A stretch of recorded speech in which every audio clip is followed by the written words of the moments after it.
All right, well, this video is all about the rack. So one of the biggest challenges I'll have being on a personal watercraft is fuel. So the longest distance between two of my fuel stops are about 230 miles. And so the Sea-Doo itself has a fuel tank that's 18 and a half gallon. It's good for roughly 100 miles of range, a little more.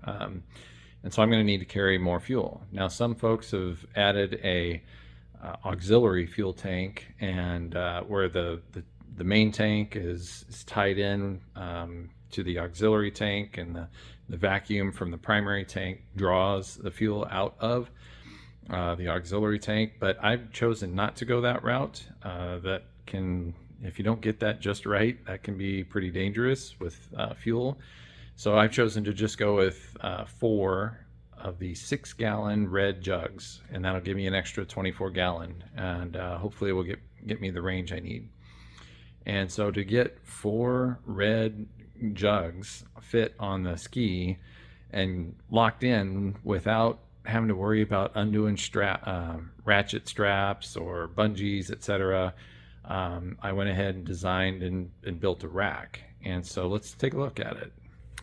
So here it is. This is a aluminum rack. It's tubular, 3/4 inch tube aluminum with a 3/16 wall, and this thing is stout. It is built very well. I had a real good acquaintance, Alan Curtis. He did most of the metal work, and him and his shop did the welding. And this thing is overbuilt and over-engineered, but I wanted it that way because when the ski is going through waves or chops and I hit something just wrong, and there's a big side jolt to the ski, I want to make sure that this thing is locked in, especially when there's 150 gallon or 150 pounds of fuel out of those jugs. And so those jugs will all just sit in here, for all 4 of them. The way we attached it to the ski is pretty interesting, because on this Fish Pro lineup from Sea-Doo, one of the things that they've done is they put this additional platform, kind of looks like a swim platform, where it's kind of extended off the back of the ski. But this is good for 120 pounds or so. It comes with a cooler that locks in to these mounts here. And so that's great. Well, I wanted the fuel further up because I wanted all that weight closer to the center of the ski. So I didn't want to use this one. I'm going to have a bag and some dry bags, etc., back here. So I wanted it up here. And we have another one of these link mounts right here. And so you can get this piece here off the internet. You can get these extra link connectors.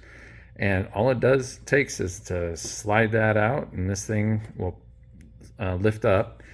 But once it's locked in, you can have a set screw there to kind of lock it in place. But we went ahead and screwed in a plate, which is then welded to the rack. There is one of the points. Now that alone would not be enough to keep this rack in place. And so we took advantage of another mounting point up here. The ski usually has a ski pylon for like water skiing or wakeboarding, and it has 2 arms that come back to these little holes or notch outs for that pylon to kind of triangulate. And so we took advantage of that spot, and we've got some this H pattern, if you will, that hits, that's what's shouldering the weight of most of the weight on the front side here.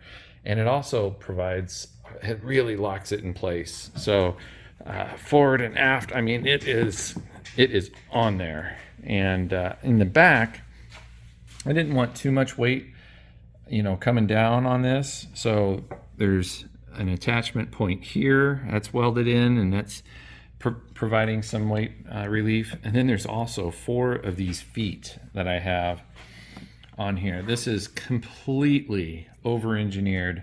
I bet I could put 500 or even 600-700 pounds on this rack and it would be just fine. So big peace of mind that I'll be able to put the fuel cans all in here.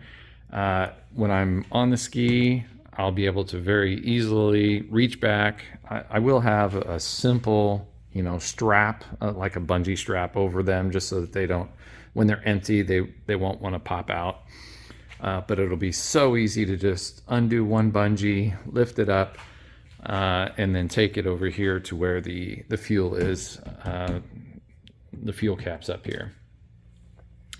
So that is the rack. Well over 20 hours of design time easily, probably 50 hours of just trying to imagine, well, what should this thing look like?